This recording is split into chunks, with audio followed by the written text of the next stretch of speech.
este edificio solo tiene una fachada, pero nosotros le encontramos la única posible que nos quedaba, que era la quinta fachada, que es la fachada que estamos haciendo. Y justamente lo que ven aquí, este es el nuevo transporte que recién inauguraron en Guayaquil, que es el, ¿cómo se llama? Aerocable, que te conecta a Guayaquil con Durán, y justamente hay una línea de aerocable que pasa delante del edificio, y con este render queríamos mostrarles, porque esto, claro, fue hecho antes de que inauguren eso. Me muero de ganas de ir a Guayaquil para subirme al aerocable este y hacer la foto del edificio de la ex cárcel, porque realmente va a ser eso. Vamos a poder ver cómo estas estructuras de madera sobresalen del patio y cómo todo esto se va a iluminar como una gran lámpara urbana.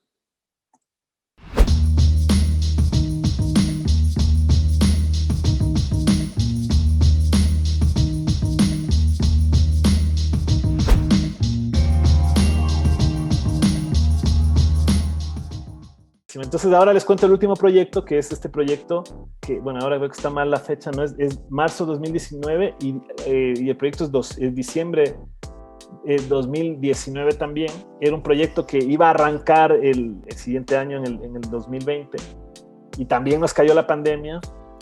Ya estaba contratado, ya estaba adjudicada la contratación de obra, cayó la pandemia, se liquidó ese contrato porque no empezaron la obra y se canceló, ¿no? Se canceló y se paró todo.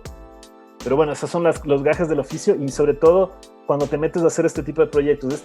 El tercero que les traigo es un equipamiento público. Es un proyecto que también le tenemos muchísimo cariño, que es la universidad, que es para la Universidad de las Artes en Guayaquil, y es la Escuela de Artes Sonoras y Artes Escénicas de la Universidad de las Artes, que también fue un concurso que nos invitaron, fue un concurso también por invitación, y que pudimos ganar en el 2019, y que teníamos esta expectativa de hacerlo en el 20, pero bueno, ahora tendrán que pasar después de pandemia, ahora estamos en pleno tema político, entonces a ver qué pasa, ¿no? Tenemos todavía, por ejemplo, de este yo le tengo mucha fe, de que a ver qué pasan las cosas, y si es un gobierno que le interesa invertir en educación e infraestructura, podría revivirse esto en cualquier momento, porque era un proyecto, les digo, que estaba a punto de empezarse a construir, ¿no? Pero bueno, ahora estamos en un contexto completamente diferente. Estamos en el centro de Guayaquil. No es un centro histórico, como ustedes saben. Dicen que Guayaquil era una ciudad preciosa que se quemó, y a la final nos quedan pocos vestigios, ¿no? Como el tema del barrio de Las Peñas, que está aquí. Si siguen mi cursor, está aquí al lado derecho, en la parte superior. Este es del barrio de Las Peñas, que tiene unas casas fantásticas. Siempre me olvido el nombre de esta calle maravillosa, que es Nuno Pompeo, no sé, ustedes si alguien se acuerda, pero es una calle lindísima del barrio de Las Peñas, en donde tú todavía ves estas casas que se pudieron recuperar, estas casas de arquitectura de madera fantástica que había en Guayaquil, ¿no? Esta arquitectura vernacular, ¿no? Con toda la sabiduría que la arquitectura vernacular tiene. Y bueno, tenemos aquí el barrio de Las Peñas, aquí tenemos el Cerro del Carmen. Este barrio ya es un poco más complejo. Si Las Peñas, aquí es como todo lindo, y aquí está hecha esta escalinata que te lleva al farito que está aquí arriba para ver el malecón y todas estas vainas. A la final, si ustedes se fijan, en esta intervención muy, muy, muy criticada del municipio de Guayaquil, en donde se intervino una escalinata y tal, y como los primeros 20 metros de cada lado de la calle, termina eso en unas rejas, porque ya el barrio ya se pone conflictivo y no sé qué, y la manera que tienen en Guayaquil cuando trabajan proyectos de regeneración urbana es que si llegas a un punto que te molesta el que vive ahí, le pones un muro o le pones una reja y regeneras del muro para adentro o de la reja para adentro, lo cual es completamente anticiudad, ¿no? Completamente anticiudad. Entonces, pero esas son las contradicciones que tiene Guayaquil, ¿no? Insisto, si esta parte de aquí ya es conflictiva, bueno, esta parte del Cerro del Carmen ya te digo yo que es mucho más heavy, como se dice así coloquialmente, ¿no? Aquí tenemos, y aquí justamente en este entorno, a los pies del Cerro del Carmen, tenemos la ex cárcel municipal de Guayaquil, que es el edificio que nosotros intervinimos proyectualmente, porque no físicamente todavía, para hacer el proyecto de la Universidad de las Artes. Bueno, este es el levantamiento que teníamos del edificio. Es un edificio extremadamente interesante por la tipología que tiene. Estamos trabajando sobre una cárcel. Es una cárcel que se construyó a principios del siglo XX restituyendo la cárcel que estaba ahí antes, pero que se quemó en este incendio de final del siglo XIX en Guayaquil. Y este edificio está documentado que es uno de los primeros edificios que se hacen con hormigón armado en el país. Entonces es de los primeros edificios de hormigón armado que se construyen en el país, pero no tiene, obviamente, como ustedes pueden ver, esas fachadas no tienen nada de expresión del hormigón, ni mucho menos, sino que se trata de manejar ese canon de arquitectura clásica, ecléctica, digamos, y en donde se trabaja este tema del arco de medio punto, del ritmo de las ventanas, de nuevo estas ventanas más verticales que horizontales, pero aquí sí transmiten carga, es lo que les decía del Iquique, que no transmite carga, por eso lo puedo desplazar. En cambio acá, obviamente sí transmite carga, ustedes pueden ver. Y estas dos plantas que son muy distintas, ¿no? Tienes una planta baja de unos muros de mampostería de ladrillo bastante gruesos, unos muros bastante anchos, y una compartimentación excesiva. Tú ves todo esto de aquí, pues claro, es que son celdas, es una cárcel.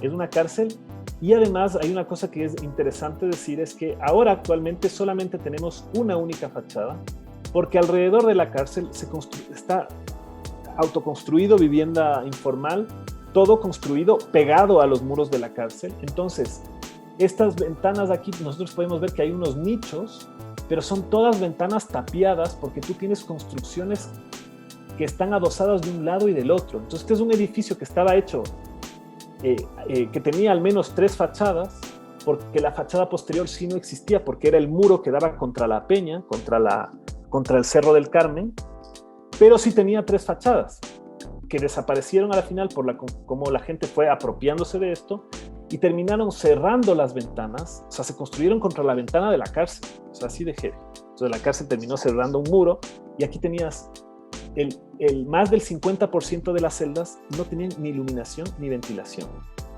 Entonces esto es unas condiciones de habitabilidad nulas, ¿no? O sea, realmente un edificio que igual es interesante. Tú ves esa proporción hasta medio renacentista de ese patio rectangular, como muy proporcionado y tal.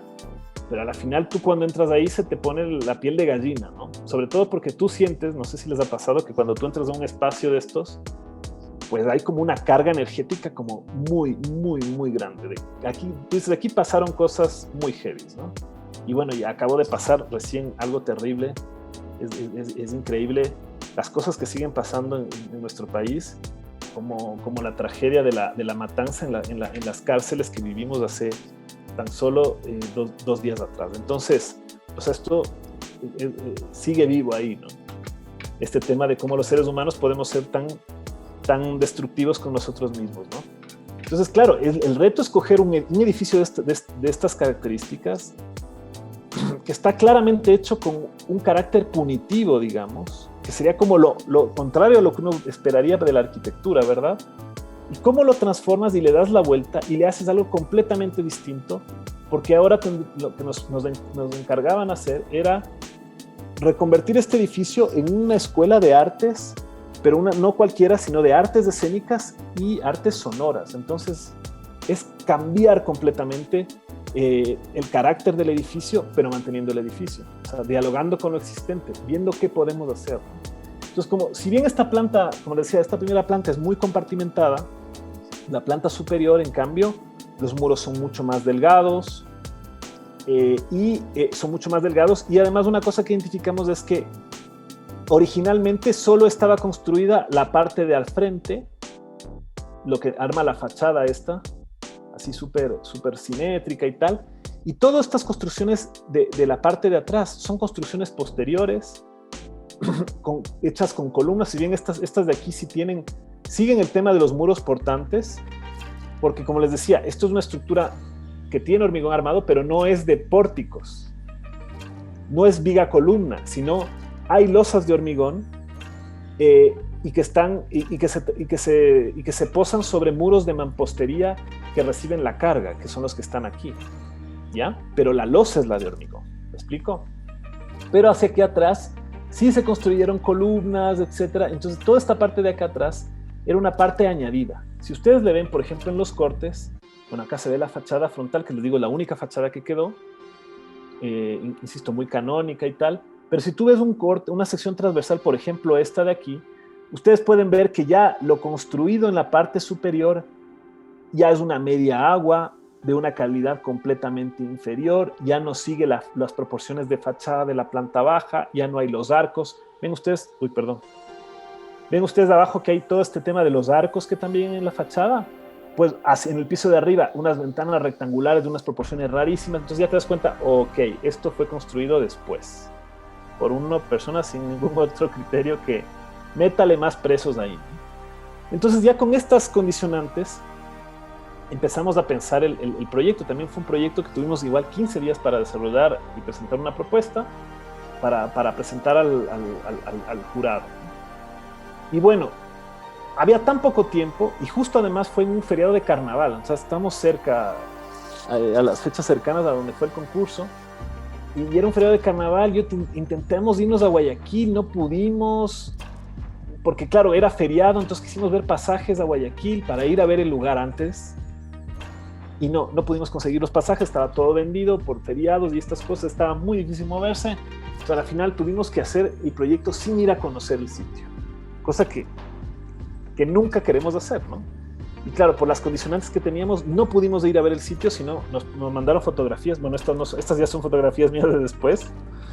Pues esto fue lo que nos encontramos cuando ya ganamos el concurso y fuimos a ver el edificio ya en vivo y en directo. Y claro, la realidad superó completamente nuestras expectativas, pero en el lado, en lo negativo, digamos, no, y en lo positivo también, porque es un espacio, como les digo, muy cargado de una energía, hasta una energía muy fuerte, negativa, si tú quieres, pero también con unas cosas increíbles como estos árboles que pueden ver ahí, ¿no?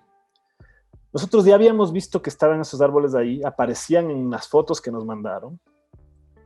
Eran mucho más bonitos de lo que realmente nos imaginamos, pero nos dimos cuenta clarísimo de que era un elemento importantísimo del proyecto y que lamentablemente no se podían mantener. ¿Por qué? Cuando nosotros nos dan el proyecto, una cosa que no les conté es que este proyecto, el Ministerio de Cultura hizo un proyecto antes para este lugar y hizo una consultoría, unos arquitectos X, hicieron una consultoría aquí, de lo cual lo único que nos sirvió es el informe estructural del edificio y el levantamiento. De ahí todo lo demás lo rehicimos porque realmente el proyecto no convencía. Nunca es bonito hablar mal de los colegas, eso no es bueno, pero realmente no tenía, digamos, elementos importantes que tomar en cuenta, etc. Entonces, como la Universidad de las Artes, en su afán de crecimiento, y eso es una cosa súper interesante de la Universidad de las Artes, que es un campus urbano. No sé si ustedes saben, pero a la final la Universidad de las Artes está en el centro de la ciudad de Guayaquil y ha ido rehabilitando una serie de edificios para poner las diferentes dependencias de la universidad en edificios emblemáticos del centro que estaban abandonados. Entonces, con esta idea de ir recuperando edificios abandonados en el centro histórico, por ejemplo, uno de ellos, inaugurado no hace mucho, que es la Biblioteca de la Universidad de las Artes, es justamente la rehabilitación de un edificio de Carcón, que era la caja de pensiones y no sé qué, que era un banco que diseñó Carcón en los años 40, y un edificio precioso, lindísimo, y ahí lo rehabilitaron al edificio y hicieron la Biblioteca de la Universidad de las Artes, y que si ustedes van a ir, no la conocen, cuando vayan a Guayaquil es un lugar que de ley tienen que visitar. Es una arquitectura increíble la de Carcón y la rehabilitación está interesante. Hay cosas que no me gustaron mucho como tal de la rehabilitación, pero el edificio es tan potente que aguanta todo. ¿Qué quieren que les diga? Es un edificiazo, o sea, hay que ir a ver. Entonces, este tipo de cosas nos interesó muchísimo, esta idea de la Universidad de las Artes de recuperar edificios emblemáticos que estaban en desuso. Y claro, a la final, uno de los retos más grandes es recuperar este edificio que realmente está en unas condiciones súper paupérrimas, ¿no? Y como les decía, a nosotros nos dieron el estudio estructural que se hizo del edificio en el estado actual que está, y en el estudio estructural te dice, y como pueden ver en la fotografía de aquí, ¿no? Es que los árboles que se se sembraron en algún momento en el patio de la cárcel, habían crecido tanto, estaban tan cerca de la estructura que están rompiendo la estructura del edificio. Y tal cual como ustedes pueden ver aquí, esta columna está completamente rota, está abrazada por las raíces del árbol y la quebró, está roto. O sea, el edificio no se ha caído de milagro, más o menos. Entonces, para nosotros era una gran pena tener estos árboles, estos elementos naturales tan maravillosos en este patio que te dan esta sombra, etcétera, pero que el estudio estructural decía en pocas que o salvas del árbol o salvas del edificio. O sea, no se puede salvar a los dos, y creo que esta fotografía lo dice todo. O sea, está tan compenetrado el árbol con la estructura que o salvas del árbol o salvas la estructura, ¿no? Entonces, a la final, como tenemos que salvar el edificio, porque es un edificio igual patrimonial, catalogado por el INPC y todo eso, teníamos que restaurarlo. Entonces, pero sabíamos que íbamos a tirar los árboles, o sea, es lo que teníamos que hacer, no había otra solución. Entonces, esta idea del árbol se nos quedó metida en la cabeza y nada, cuando estábamos haciendo el concurso se nos vino esta cita de Louis Kahn, ¿no? Que seguro ustedes la conocen. Y les leo así rapidísimo. Pienso en la escuela como un entorno de espacios donde da gusto aprender. Las escuelas comenzaron con un hombre bajo un árbol, que no sabía que era un profesor, debatiendo con sus percataciones, sus conocimientos, con unos cuantos que no sabían que eran estudiantes. Los estudiantes reflexionaban sobre lo que se intercambiaban y sobre lo bueno que era estar en presencia de este hombre. Aspiraban a que sus hijos escuchasen también a este hombre. Pronto se levantaron los espacios y así nacieron las primeras escuelas. Entonces yo tenía esa cita de Kahn así, atravesada en la cabeza de esta conferencia de Louis Kahn de 1962, La forma y el diseño, y me parecía bellísima la metáfora de que a la final la primera escuela estaba a la sombra de un árbol, ¿no? Bueno, ahora estamos por Zoom, ¿no? Pero antes, cuando las cosas eran presenciales, las primeras escuelas se hicieron a la sombra de un árbol. Entonces, esta idea de mantener la sombra del árbol es como la idea principal y generadora de toda nuestra intervención. Como ustedes pueden ver acá, a la final aquí el árbol es un elemento natural precioso que no vamos a poder nunca copiar, pero que sí podemos generar un proceso de abstracción para llegar a tener un espacio cubierto, convertir ese patio en un atrio, ¿no? Con una operación arquitectónica de ponerle una cubierta, pero una cubierta por donde atravesase la luz. Y a la final, esta cubierta está hecha por 6 columnas, columnas metálicas que salen unos brazos de madera, como rama, a la manera de ramas de árbol, y que te generan una cubierta de una estructura espacial, digamos, de madera, que te cubre todo ese patio y te deja esa sensación de estar debajo de la copa de un árbol, porque la luz penetra el espacio, no está completamente cubierto, hay transparencia, hay luz, hay sombra, etc. Entonces esta idea era que nosotros nos dimos cuenta que el corazón del edificio era el patio de la cárcel y queríamos que ese corazón fuera un corazón vivo, donde pudiera ser un lugar de artes escénicas, de artes sonoras, y que para eso teníamos que cubrir el patio, transformarlo en un atrio. Y esa fue como la idea más fuerte que presentamos, ¿no? Otra de las ideas, así como más secundarias, pero que también son importantes, tienen que ver un poco con la herencia de la arquitectura vernácula de Guayaquil, que, como les decía, una arquitectura fantástica, preciosa y muy sabia, porque la arquitectura vernácula contiene una serie de enseñanzas que se han ido transmitiendo de generación en generación, ¿no? Y aquí están todos estos dispositivos de control de la sombra, de la iluminación, del control solar, que además te permiten ser móviles, que son todas estas galerías con estas celosías con estas lamas de madera, que en Guayaquil, a esto que yo le digo celosía o le digo lama de madera, pues en Guayaquil se dicen, son las chazas de madera. Y claro, hay toda digamos, un conocimiento sobre sobre cómo tienes que trabajar en un clima tropical y cómo tienes que tú poder cubrirte del sol y cómo tienes que dejar, además que te cubres, dejar que el aire pase, que los espacios se ventilen, ¿no? Entonces esa idea es la que queríamos recuperar en una nueva construcción de la planta alta para construir todos esos elementos que yo les mostré en el plano anterior, que son adiciones que se hicieron al edificio, que no son del edificio original, las derrocábamos y en su lugar pondríamos una nueva construcción de madera laminada con unas fachadas que tendrían estas celosías o estas persianas de madera que, digamos, están en diálogo con la arquitectura tradicional guayaquileña por ejemplo, del barrio de Las Peñas, ¿no? Y por último, entonces ya juntando todos los elementos del proyecto, tenemos este gran patio que se convierte en atrio porque ya no es un patio, es un espacio cubierto por donde le pasa luz con esta superestructura de madera laminada, etcétera. Tenemos todos unos espacios nuevos construidos en la planta alta, en donde se podrán hacer todo el tema de las artes escénicas. Ya les explico con más tiempo eso.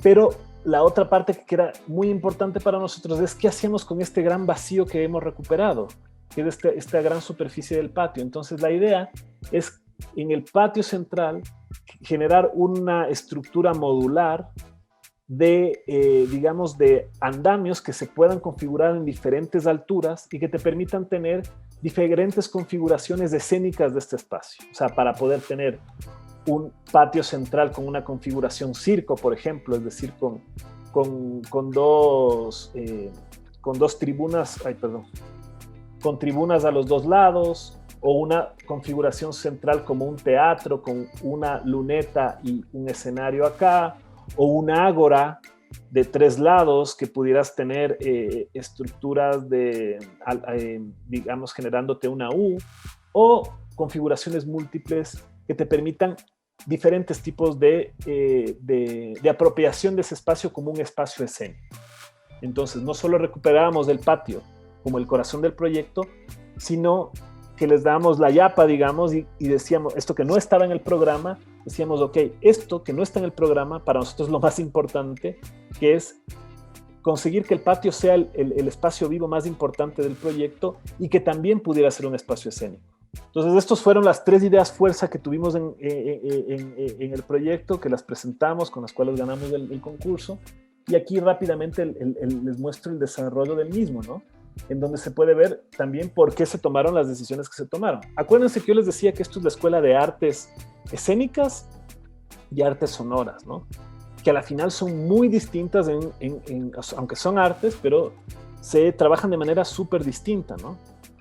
Para una sala de danza te piden 12 por 12 metros. ¿Se dan cuenta lo enorme que es una sala de danza? Es 12 por 12, es gigante.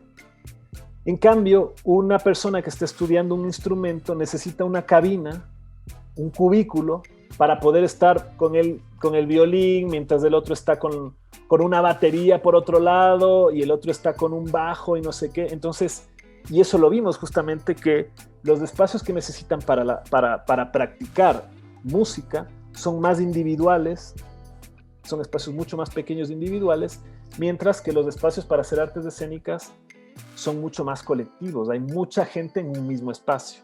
Entonces nosotros aprovechamos esas condicionantes del programa que hacen que la Escuela de Artes Escénicas sea diametralmente opuesta a la Escuela de Artes Sonoras, y aprovechamos el edificio de esa manera. Como ustedes pueden ver en la planta baja, hemos mantenido todas las celdas como cubículos de ensayo de instrumentos. De un lado están los de instrumentos, que son este lado de aquí, el derecho, y el del lado izquierdo son las cabinas de producción, que eso también es un tema muy individual, donde está una persona en un cubículo con una computadora mezclando música, etcétera, y necesitas el espacio pequeño del cubículo para hacer eso. Entonces, aprovechamos todo esto, mantenemos la estructura física de las celdas, se mantiene la memoria del sitio porque no es que estamos destruyendo todo, se mantienen las celdas como está. Las únicas que nosotros derrocamos como celdas son las del final. Ven que está aquí un espacio derrocado, en donde generamos 2 patios para tener algo de ventilación, que algo cruce de aire, etcétera, y tener, digamos, un remate al pasillo que dé a un espacio exterior, aunque sea pequeñito, de verde, etcétera, porque al final todo es duro aquí. O sea, aquí sí poder sembrar unos arbolitos y tal. Entonces hemos derrocado esto y generado estos patios, ¿ya? Y lo demás de las estructuras de las estructuras portantes las hemos mantenido tal cual están, o sea, no hemos botado ninguna otra pared más. Y hemos mantenido la configuración espacial propia del edificio, de crujías y de habitaciones consecutivas alrededor de un claustro, ¿no? Que es este espacio intermedio entre el patio y las habitaciones, ¿no? Y claro, en las más grandes ya pusimos, por ejemplo, esta más grande de aquí, hemos puesto una sala de ensamble donde pueden practicar todos juntos, así. Si aquí practican por separado, en las salas de ensamble practican juntos, un ensamble más grande y un ensamble más pequeño, ¿no? Aquí son áreas administrativas, en el otro extremo pusimos una cafetería, algo que tiene que ver más con el ocio, etcétera. Y claro, diametralmente opuestas es nuestra intervención en la planta superior, en donde, aunque mantenemos igual todas las paredes y las cosas de la fachada, del volumen que da a la fachada principal, en donde ponemos cosas más pequeñas como aulas teóricas, áreas administrativas, baños, etcétera. También hay vestidores, duchas y cosas de estas, porque al final hacer artes escénicas, los alumnos necesitan cambiarse, se duchan, necesitan ese tipo de cosas, pero aprovechando que derrocamos todos los elementos añadidos que están en la parte de aquí, de esa manera nosotros aprovechamos para poder construir nuevas estructuras que puedan tener luces mayores. A la final no pudimos hacer lo que nos pedían de 12 por 12 las salas de estas de danza y esto, porque era demasiado grande, no entraba en el edificio. Y además teníamos, como ustedes pueden ver, la nueva estructura tiene que seguir las mismas líneas de la estructura existente. O sea, teníamos estas crujías ya marcadas, no podíamos irnos más allá de eso. Y a la final terminamos con salas de danza de 10.5 por 10.5, que no es una medida que me encante, pero era hacerle lo más grande posible, ¿no? Entonces quedan, digamos, más o menos de 10 por 10 las salas de danza, ¿no? Entonces estas son las de danza, estas de aquí en la parte más estrecha son las de teatro, que necesitan menos área, también son grandes, pero son más pequeñas que las de danza. Y en este otro volumen metimos el auditorio, digamos, o el auditorio múltiple, que lo pueden usar tanto los de artes escénicas como los de artes sonoras. Entonces esto no es solo de los de escénicas, sino también es un auditorio teatro que puede usarse para varias cosas, ¿no?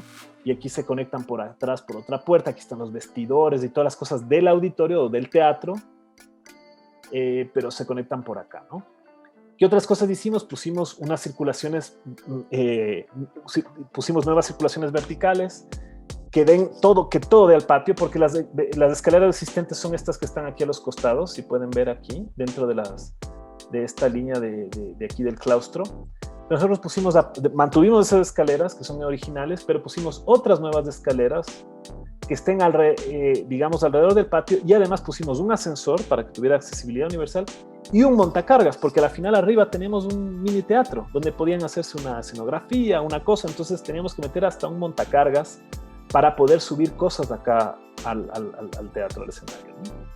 Y como ustedes pueden ver en la fachada, a la final la fachada se restaura, se deja tal cual es. El único elemento que se ponía en fachada, que no se nota mucho aquí, pero se puede ver en un corte, es una marquesina de madera también laminada, pero en la parte de las cubiertas, o sea, la quinta fachada es la fachada donde nosotros realmente interveníamos, que serían ya las estructuras de madera que sobresalen del patio, recordando un poco a los árboles que están ahí, porque acuérdense, esos árboles son tan grandes que sobresale la copa del árbol del patio, ¿no?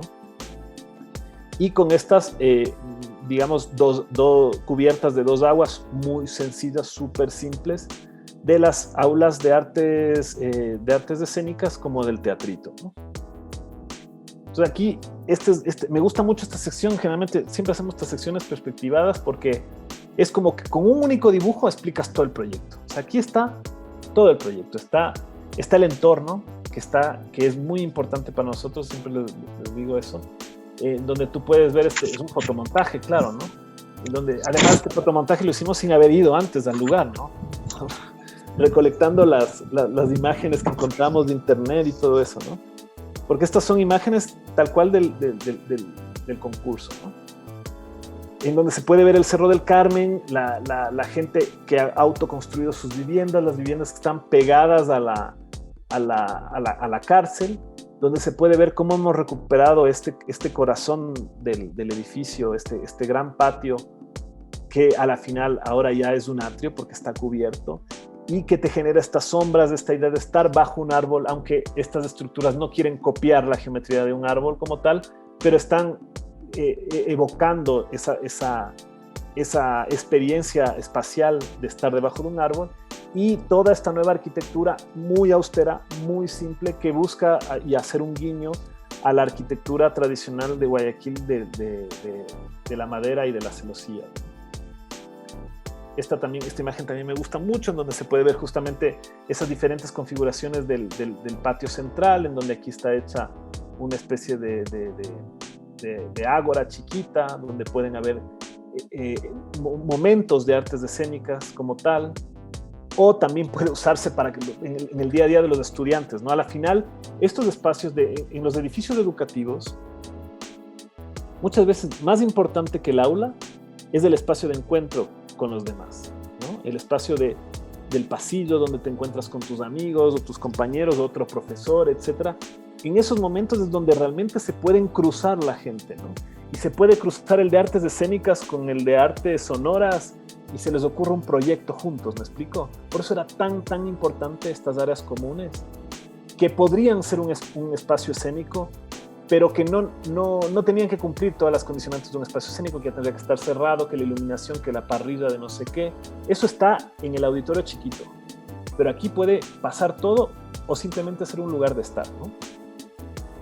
Y aquí está convertido ese lugar de estar ya en un espacio escénico, con un escenario, con un concierto en la noche. Además, ustedes saben, estás en Guayaquil, puede estar completamente a gusto térmicamente en la noche, sobre todo es más rico estar ahí afuera y tal, disfrutando de un concierto, ¿no? Estas son las salas de artes escénicas, del tamaño más grande que les pudimos hacer, que son casi estos 10 por 10 metros, y claro, con una idea de la luz filtrada por estas celosías de madera, etcétera, que te dan otra calidad, ¿no? Aquí tenemos justo una vista desde el auditorio, que yo a propósito no puse artes escénicas aquí, porque yo me acuerdo que los de artes sonoras decían, no, pero el auditorio solo es para los de artes escénicas. No, pueden usarlo también ellos, ¿no? O sea, ahora mismo hay un concierto, después puede haber una obra de teatro, montan Edipo Rey, lo que quieran, ¿no? Porque arriba tienes un espacio, si ves, de parrillas, ¿no? Hay unas parrillas, unos espacios técnicos donde puedes poner iluminación, etcétera. Y también la idea es que este escenario que está acá es retráctil, se bajan las bancas y tú puedes empujar todo esto y dejar un gran espacio diáfano para poder hacer representaciones de artes escénicas que no necesariamente necesitan esta configuración de escenario y platea.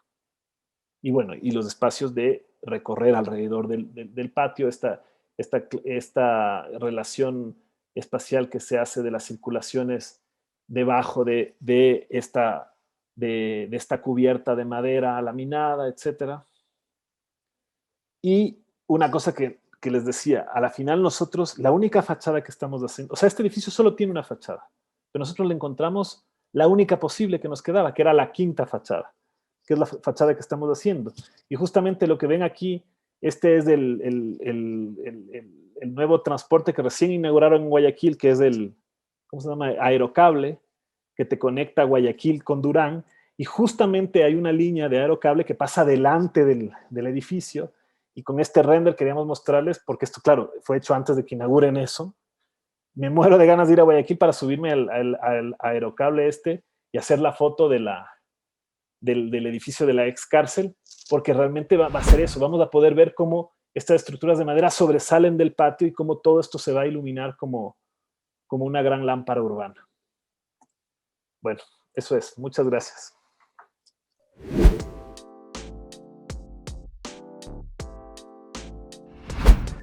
Buenísimo tu comentario, José Luis. Concuerdo contigo 100%. Mira, justo ahora que tú estabas hablando de este tema de la genialidad, ¿no? De la chispa y la inspiración que se supone les llega al arquitecto artista, se me venía justamente la referencia de José Antonio Coderch, que es un arquitecto catalán, que tuve la suerte de tener profesores que fueron alumnos de Coderch, porque, bueno, Coderch ya murió hace muchos años, era un arquitecto que hacía su práctica profesional en los 60, 70, por ahí, no sé si llega hasta los 80 como tal, pero creo que su práctica profesional principalmente estuvo en las décadas del 60 y 70. Y claro, era un arquitecto de oficio, un arquitecto de taller, y que escribía muy poco. O sea, no es un tipo que se haya dedicado a escribir, ni a hacer mucha teoría, ni mucha cosa. Pero de los pocos escritos que él dejó uno muy bonito, que les recomiendo muchísimo, que lo puedan buscar en internet, que está ahí clarísimo, que se llama No son genios lo que necesitamos ahora. Y es una cosa así aplanadora. O sea, ese título ya vale oro, ¿no? Lo repito, no son genios lo que necesitamos ahora. Y justamente habla de eso, habla de la necesidad de la arquitectura como oficio, la transmisión de la arquitectura, de los conocimientos arquitectónicos a través del oficio, y que no es un tema de genialidad, es un tema de trabajo, es un tema de entender dónde estás parado, de saber que tú estás sobre hombros de gigantes y que tú estás poniendo un granito de arena, nada más, ¿no? Entonces yo les recomiendo muchísimo ese texto de Coderch, que habla de más cosas, pero sobre todo esta idea tan fuerte de que no son genios lo que necesita la arquitectura ahora. Necesita gente que trabaje, que sea responsable con los medios limitados que tenemos para hacer las cosas, y que podamos dejar los lugares en mejor condición de lo que los encontramos, ¿verdad? Ya si hacemos eso, habremos hecho mucho, ¿no? Gracias por el comentario. Gracias, Carlos. Qué gusto que estés escuchando el conversatorio. Bueno, ahora mejor que sea conversatorio y ya basta de confe, ¿no? Mejor conversar que estar en el monólogo. Pero no, buenísima esta anotación que tú haces, ¿no? O sea, realmente a mí esta idea de la monumentalidad, de los monumentos, esa siempre ha sido como un tema como que siempre me ha interesado, y después cuando ya he leído un poco más sobre estas cosas, encuentras temas interesantísimos, ¿no? O sea, hay estas citas, por ejemplo, de Adolf Loos, que te habla de que el arquitecto solamente puede hacer arte, o sea, o la obra de arquitectura puede considerarse arte cuando estás haciendo un monumento, o sea, cuando estás haciendo una tumba o un monumento. O sea, la tumba, el monumento, es donde el arquitecto puede darse de artista, digamos. Es el único momento en que podría trabajarse la arquitectura como 100% como arte, ¿no? Y me vienen esas cosas a la cabeza, o por ejemplo también lo que habla Louis Kahn sobre la monumentalidad, ¿no? Que no es lo mismo que el monumento, ¿no? Y yo creo que es súper interesante ver cómo hay estos símbolos que están en las ciudades, que justamente están puestas como parte de un discurso, como de afianzar un discurso histórico X, ¿no? Como todos sabemos, la historia está escrita por los vencedores, no por los vencidos, ¿no?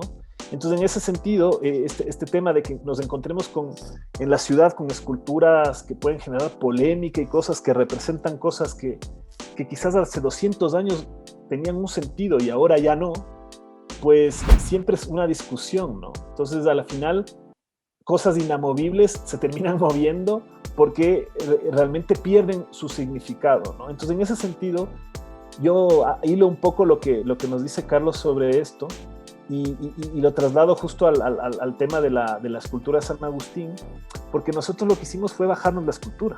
O sea, ya nos la bajamos antes de hora, ¿no? O sea, insisto, la escultura, los agustinos nos hicieron todo un tour por dentro del convento, nos mostraban los cuadros y toda la iconografía eclesiástica, digamos, que está alrededor de la figura de San Agustín, que igual es un santo súper interesante.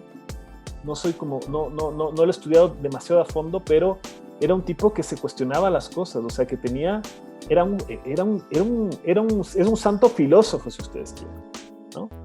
Como Santo Tomás también, ¿no? Entonces, en ese sentido, y justo, mira, yo quería ponerle a mi hijo Agustín, la Cris no me dejó y le terminé poniendo Tomás, ¿no? Entonces, no sé si por ahí también va la cosa, pero a la final, el tema de bajar estos monumentos a la escala de la gente era como para mí fundamental, porque a la final la escultura está, pero no molesta, no impone, no está en el medio de la plaza, no todos los ejes giran hacia esa escultura, ¿sí me explico?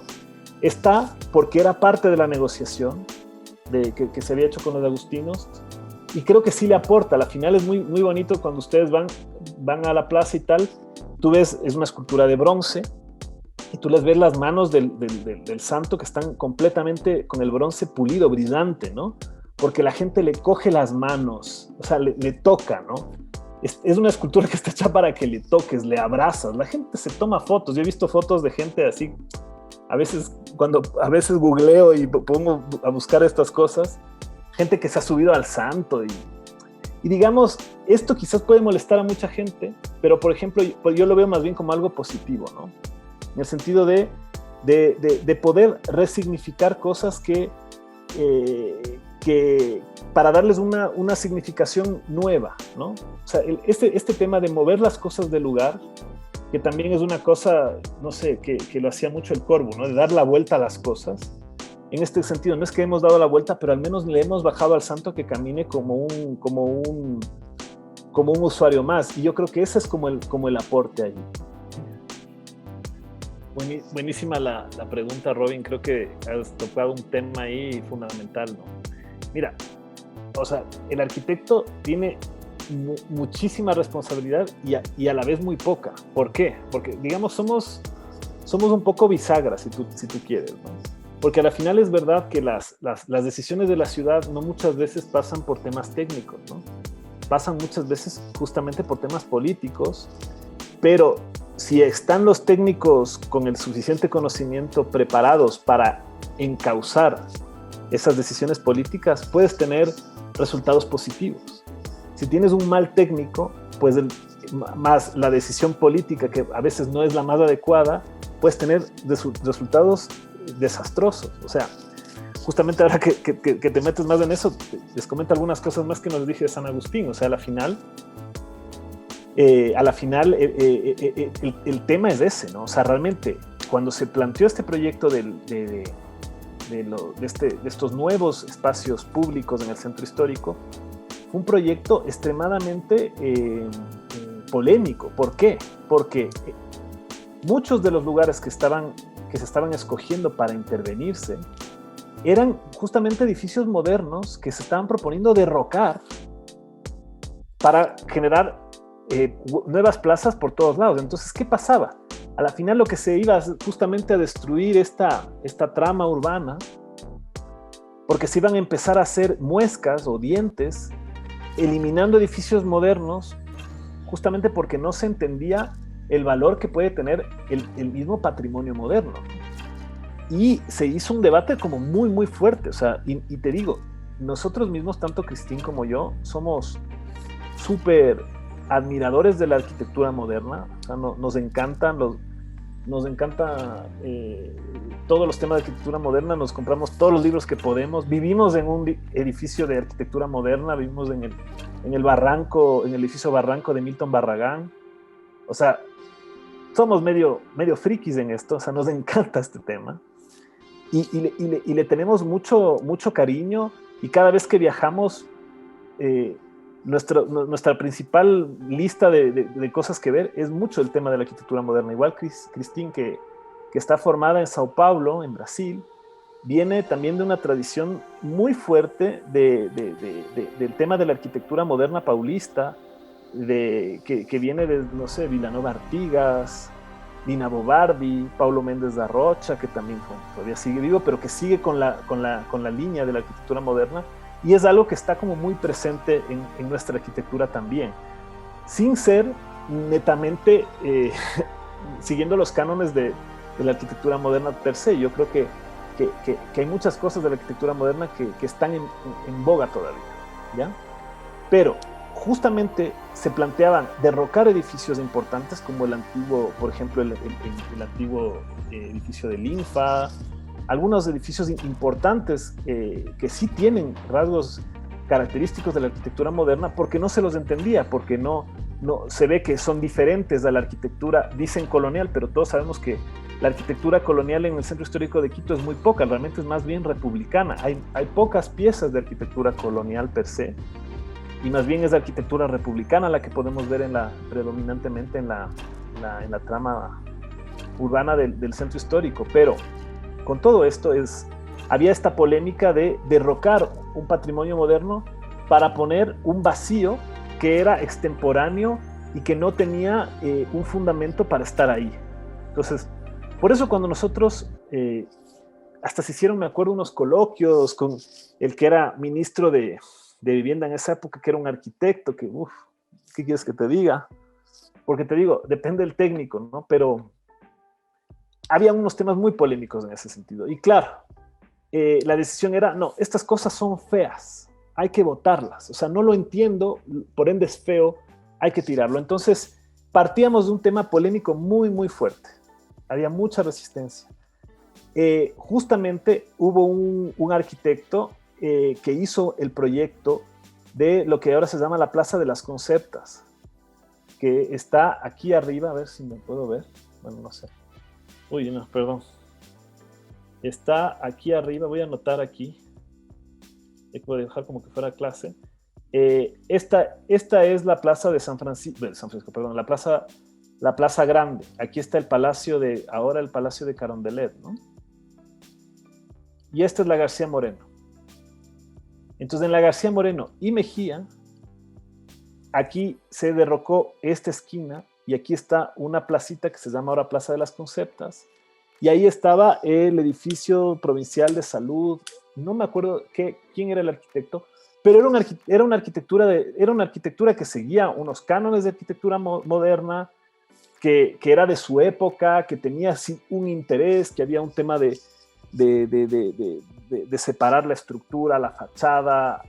Podías leer los 5 puntos de la arquitectura de Le Corbusier, todas estas cosas, sin ser una obra genial, pero era una obra que tenía un valor. Y claro, el pobre edificio estaba hecho pedazos, le habían pintado de rosado, entonces decían, miren esa cosa horrible. Bueno, yo reto a que, a ver, casi todo lo pintas de rosado y queda bastante feo, ¿no? Pero más allá de lo feo, bonito, es eso, o sea, esas decisiones políticas de coger y tirarlo, y quizás con una buena intención de generar espacio público, generar espacio público, chévere, pero ¿a qué costo? Entonces, insisto, el arquitecto que hizo este proyecto de aquí, ¿y dónde estoy? ¿Dónde fue el cursor? Aquí estoy. Aquí estoy. El arquitecto que hizo este proyecto de aquí arriba, también hizo una versión del proyecto de San Agustín. O sea, hizo el mismo consultor. Y ese y además hizo el mismo diseño, digamos, para la plaza de arriba y la de abajo, que era un diseño que seguía unas líneas como, tú leías en la memoria que él presentaba que era como una arquitectura como celular o algo así, o sea, eran como unas neuronas o algo, o sea, este arquitecto trajo un concepto de fuera para justificar un diseño. Entonces era un tema de unas células o una cosa así muy extraña. Entonces, claro, construyeron la plaza de arriba, fue un desastre, tuvo un montón de críticas y la misma gente del ministerio se dio cuenta que la había cagado. Quien estaba manejando todo este tipo de, estaba impulsando estos proyectos como más icónicos en el centro histórico, porque querían hacer también, por ejemplo, un tema de embajadas en el centro histórico, como para darle, no sé si ustedes se acuerdan de esos temas. A la final se dieron cuenta que había que replantear eso y ahí fue que lanzaron el concurso para San Agustín. Y claro, nosotros nos lanzamos a hacer ese proyecto. ¿Por qué? Dijimos, a ver, ¿qué vamos a intervenir? Nos pusimos a investigar, vimos que ese edificio en el que se iba a derrocar para hacer San Agustín insisto, ya vieron ustedes la foto, no les he traído más para no cansarles, pero era un edificio que no tenía mayor interés. Encontramos en planes del centro histórico de 20 años de atrás, por ejemplo, 20 o 15 años de atrás, por ejemplo, de la alcaldía de Paco Moncayo, que ya lo ponían que tenían que derrocarse ese edificio, que no cumplía un montón de cosas. O sea, era un edificio que ya estaba más o menos sentenciado, ¿no? Pero más importante de que el edificio hubiera sido sentenciado con anterioridad, no tuviera la calidad arquitectónica suficiente y todo eso, es que cuando nosotros estudiamos los planos históricos, vimos que realmente ese lleno era realmente un vacío en la trama histórica. Entonces nos dimos cuenta de que sí tiene sentido recuperar ese vacío. ¿Sí me explico? Entonces, a eso es lo que voy. O sea, como arquitecto tú tienes esa responsabilidad de que estás en una encrucijada en un momento, o puedes encontrarte en un concurso que te inviten a hacer una cosa que vaya en contra de lo que tú piensas. Entonces, claro, tú tienes la obligación moral de decir, no, pues yo no me presento a ese concurso porque va a ser algo que va en contra de lo que creo que tendría que hacerse, y no te presentas. Pero cuando nos plantearon estudiamos un poquito y nos dimos cuenta que hay unos fundamentos para hacer el proyecto, que se justifican y que no estamos yendo en contra de nuestras convicciones éticas como arquitectos, de intervenir en un espacio tan delicado como este, ¿no? Entonces, en ese sentido, creo que la respuesta sería esa, Robin. Nosotros tenemos todo y casi nada de culpa, o de toda la culpa y casi nada de la culpa, en el sentido de que pueden llegarte muchos temas, pero es el arquitecto responsable que los puede canalizar para llegar a la mejor solución posible. Y sí se puede hacer eso, sí se puede canalizar eso. José Luis, justamente esta lámina viene perfecto para eso, ¿no? Porque, digamos, esta lámina justo muestra ese momento en el que tú puedes intervenir como arquitecto, que tiene un límite temporal y en el que tú estás interviniendo, insisto, sobre una ciudad construida, una ciudad que existe, ¿no? No estamos trabajando en la tabula rasa, sino que hay miles de cosas que influencian el trabajo que podemos hacer, y podemos agarrarnos de mil temas para enfrentar cualquier proyecto. Y en ese sentido yo creo que esto nos sirve muchísimo. O sea, por ejemplo, para nosotros es como un ejercicio de humildad, ¿no? A la final el que tenemos que hacer cuando tenemos que plantarnos en un lugar y mirar hacia atrás para saber lo que se hizo antes de proyectar lo que será el futuro. Y después de lo que tú hagas vendrá otro y quizás mejore o destruya lo que tú has hecho, ¿no? O sea, a la final hay cosas en la arquitectura que son muchas veces tú crees que tú estás haciendo una cosa como esta plaza y que va a durar 100 años, pero no sabes qué pasa. Tienes que pensar en que las cosas van cambiando. O sea, por ejemplo, la pérgola que está hecha en la plaza está hecha para ser completamente reversible, para que si quieres le puedes retirar y el piso de la plaza continúa debajo de la pérgola, porque también se veía esos temas. Tú también puedes equivocarte, ¿no? en las intervenciones, ¿no? Por ejemplo, hay una intervención muy fuerte que se hizo en la 24 de mayo. No sé si ustedes tienen información sobre eso, en la avenida 24 de mayo que está acá, tapando la quebrada, que aquí se ven todas las quebradas abiertas. Se hizo una intervención como muy, muy canónica, muy años, digamos, esto era más posmoderna, esa intervención y tal, ¿no?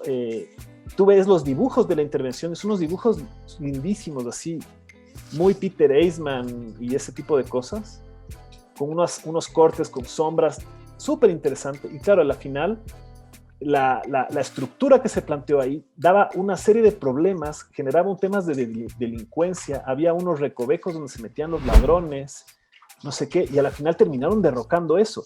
Y esa inversión pública que se hizo con dinero público para tratar de mejorar el espacio público, el arquitecto que lo hizo con toda la mejor intención del mundo.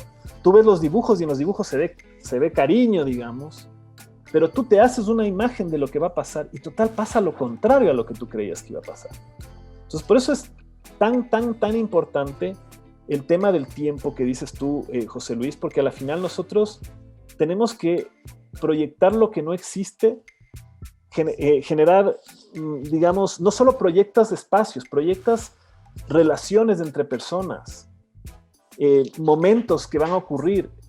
que suceden en el escenario que tú estás planteando. Entonces, por eso tú tienes que ponerte en el lugar del otro. Por eso siempre le digo a mis estudiantes que una de las cosas que tenemos que desarrollar como arquitectos es siempre la empatía. Es ponernos en el lugar del otro.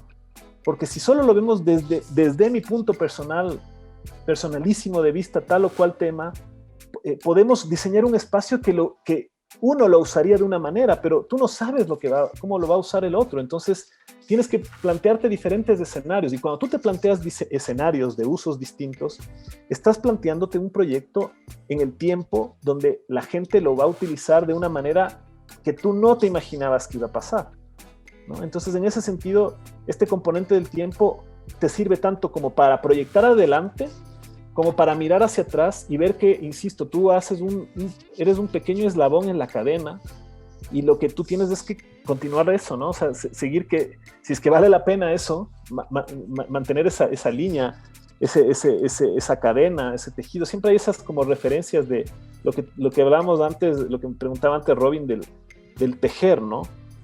Bueno, a la final es un poco eso. Y tú también hablabas justamente eso de los hilos, ¿no? Es algo que también es una metáfora que a nosotros nos gusta mucho, porque es como, digamos, es este tema de construir algo con algo. O sea, las cosas se ensamblan, se cosen, se unen para hacer algo más grande, ¿no? Para hacer algo más grande, que es la construcción social más grande que tiene la cultura, es la ciudad.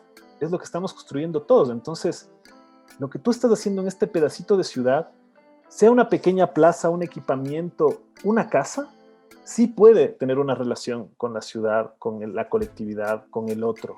Entonces, y creo que esa es la responsabilidad que tenemos como arquitectos, ¿no? Buenísimo, Silvana. O sea, realmente yo creo que el tema de los referentes es como un temazo digamos, del desarrollo de los proyectos que cada uno como arquitecto hace, ¿no? Porque muchas veces puedes tener unos referentes implícitos o conscientes, digamos, en donde tú claramente estás diciendo, ok, sí, esto es como este proyecto de Sisa que resolvía esta esquina, no sé qué proyecto que se relaciona con este otro. Y además, sobre todo después cuando tú estudias arquitectura, cuando tú estudias proyectos arquitectónicos, empiezas a ver esas relaciones, ¿no? Y empiezas a ver cómo la esquina que desarrolló Sisa en unas piscinas tiene que ver con una planta de Frank Lloyd Wright que no sé qué. O sea, puedes hacer toda esa genealogía de cosas y especulaciones sobre referentes que puede tener la arquitectura de tal o cual persona, pero también cuando tú proyectas, muchas veces esas referencias no son conscientes, están ahí, están en tu bagaje como arquitecto que estudia arquitectura, porque eso también me gusta mucho que dice José Luis. Yo también me considero un estudiante de arquitectura. Yo también siempre a mis alumnos les digo que estamos en igualdad de condiciones, solo que yo soy un poco más viejo y he visto un poquito más de cosas, pero realmente creo que los que amamos la arquitectura nos consideramos siempre estudiantes de arquitectura, porque vemos que es insaciable la cantidad de cosas que podemos aprender todos los días sobre esto, ¿no? Entonces es como inagotable, y eso es muy, muy rico, y también da un poquito de miedo, pero es parte de la gracia, ¿no? Y en ese sentido te puedo decir que te podría empezar a enumerar referentes de tal o cual proyecto, por ejemplo, del proyecto de vivienda de Iquique, o el de San Agustín, o el otro digamos, de la Huartes. O sea, tienen referentes, insisto, unos conscientes y hay otros inconscientes que están ahí, ¿no? Quizás te podría decir específicamente del proyecto de Iquique, del proyecto de viviendas. A ver si llego ahí. Un referente que es muy importante para nosotros es un referente no tanto arquitectónico per se, sino es un referente conceptual, y que es John Bracken, que es un arquitecto holandés que estudió en los años 60 justamente sobre cómo los usuarios modifican el espacio el rato que lo habitan, ¿me explico? O sea, como por ejemplo, él estudiaba viviendas que eran todas iguales, y se ponía a estudiar cómo la familia A modificaba, botaba el tabique tal, ampliaba la cocina, o sea, empezaba a ver cómo la arquitectura que nosotros hacemos como vivienda colectiva no está preparada para el cambio. ¿Ya?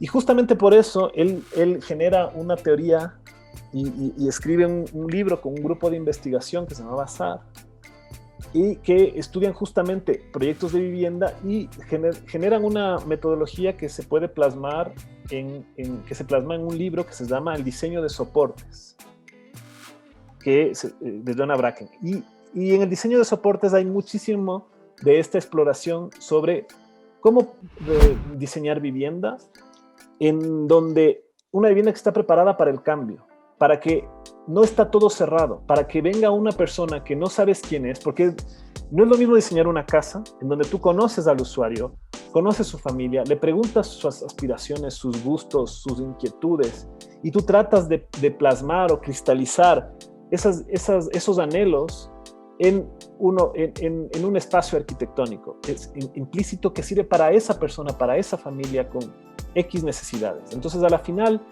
es un traje a medida, ¿no? Pero cuando tú estás diseñando vivienda colectiva, no sabes quién va a vivir aquí, no sabes quién va a alquilar, vender, si va a ser esto un Airbnb, no tienes idea qué va a pasar con esto. Entonces lo que tú te haces escenarios. Pero para hacerte esos escenarios y ver cómo vas a poder aprovechar estos metros cuadrados finitos, es muy interesante y por eso te recomiendo que puedas estudiar la obra de Jonah Bracken y sobre todo este libro del diseño de soportes, que es un libro de los años 60, que te lo buscas en internet y está todo escaneado, ¿eh? Es fácil de encontrar. Y que él justamente trabaja sobre eso, trabaja sobre esta idea del soporte. El soporte es la parte del edificio que no cambia, ¿no? Y que el soporte no es solamente la estructura, que uno diría, claro, el soporte, las columnas, la losa, el forjado, el no sé qué, no.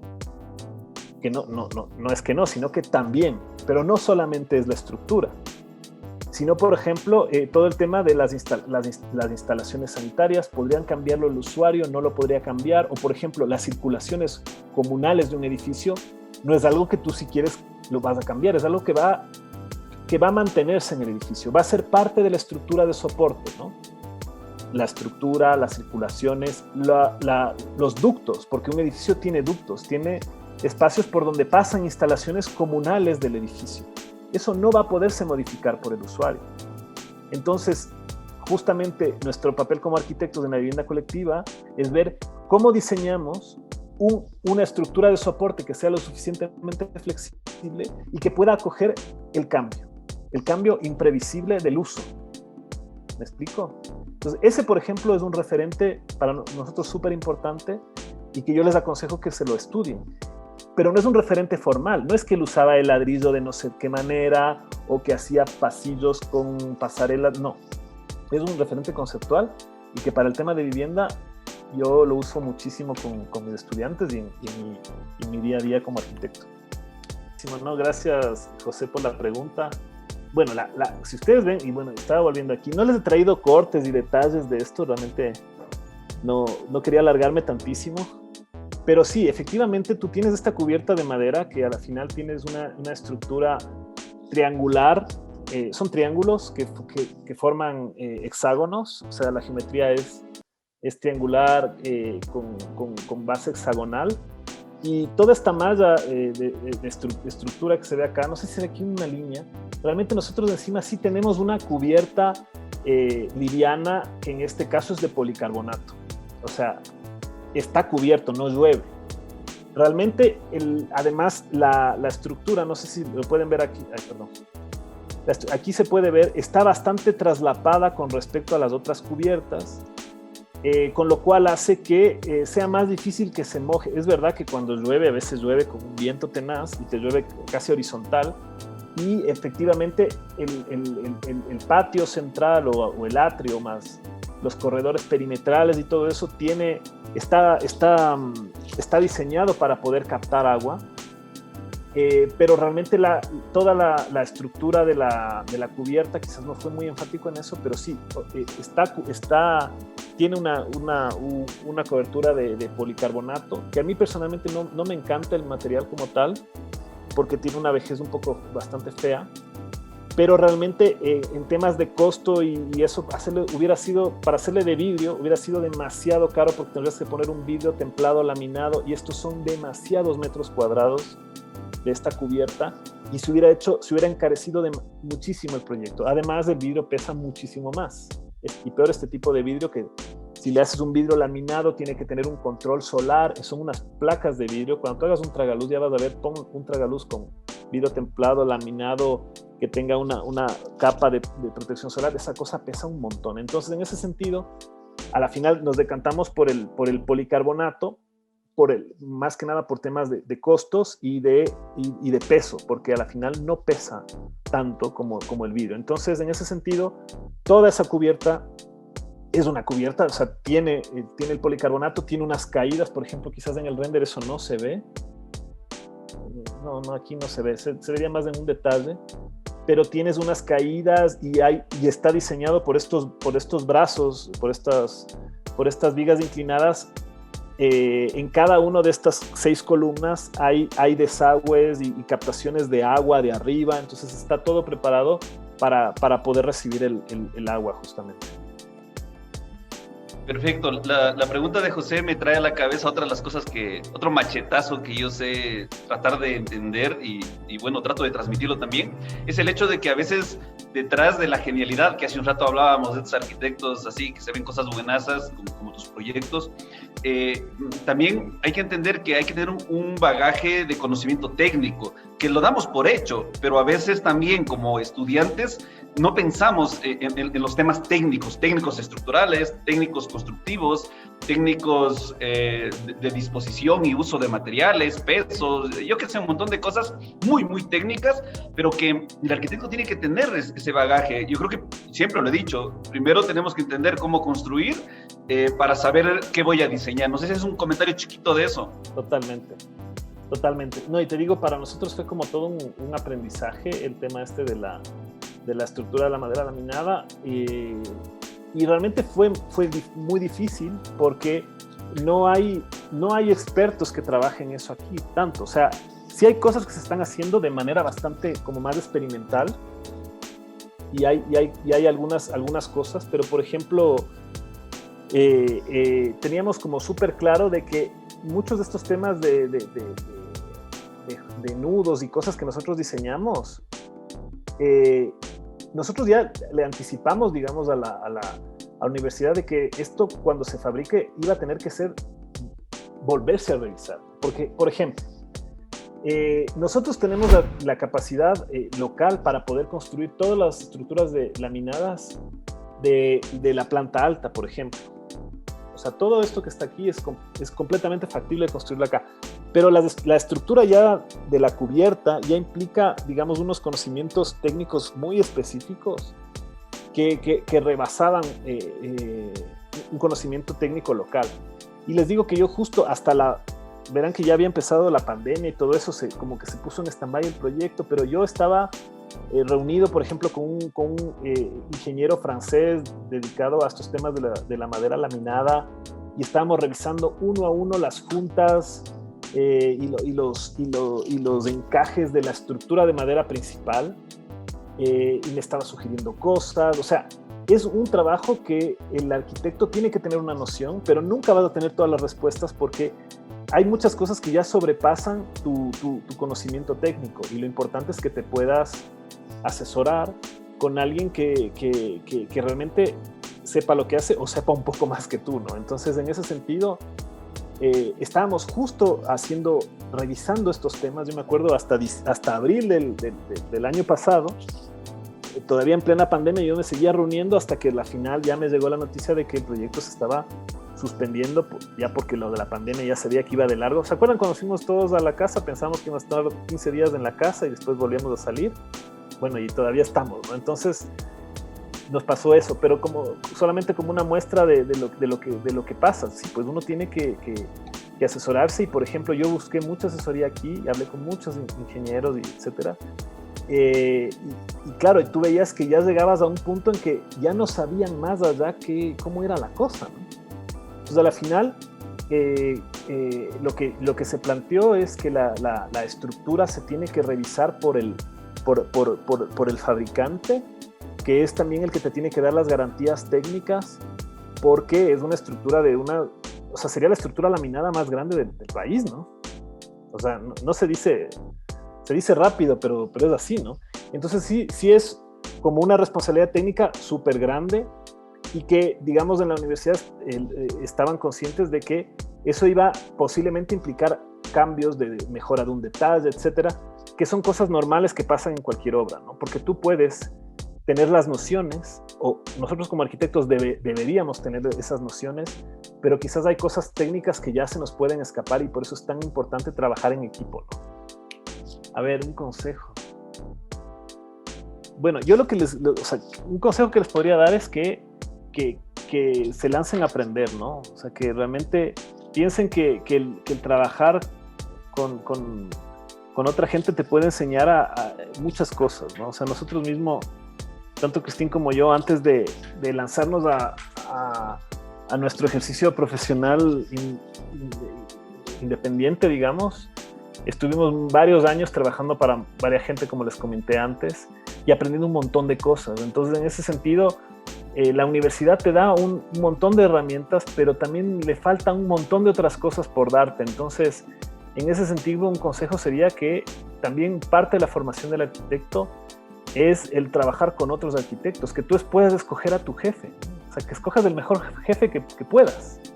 No que él te escoja, tú escoge tu jefe, ¿no? O sea, tú escoge con quién trabajar, no que él te escoja a ti. Eso es fácil, lo otro es más difícil. Entonces, mi consejo sería ese, que escojas a tu jefe o la gente con la que vas a trabajar, para que puedas aprender el mayor número de cosas posible. Ese sería el primer consejo. El segundo consejo, y que en Punto Cruz de Arquitectura lo toman al dedillo, es que para estudiar arquitectura, para aprender, hay que viajar. O sea, lo que aprendes en los viajes es invaluable. Viajar, empaparte, estudiar antes de ir, para que no te tomen tan desprevenido. Igual cuando vas, va a haber muchas cosas que no preveías, o encontrarás cosas increíbles que no sabías que existían, pero te tienes que preparar hasta para hacer un buen viaje. Tienes que ir preparado a ver lo que vas a ver, ¿no? Entonces, yo creo que esos serían como los dos consejos que me atrevería a darte. Escoge tu jefe y viaja mucho.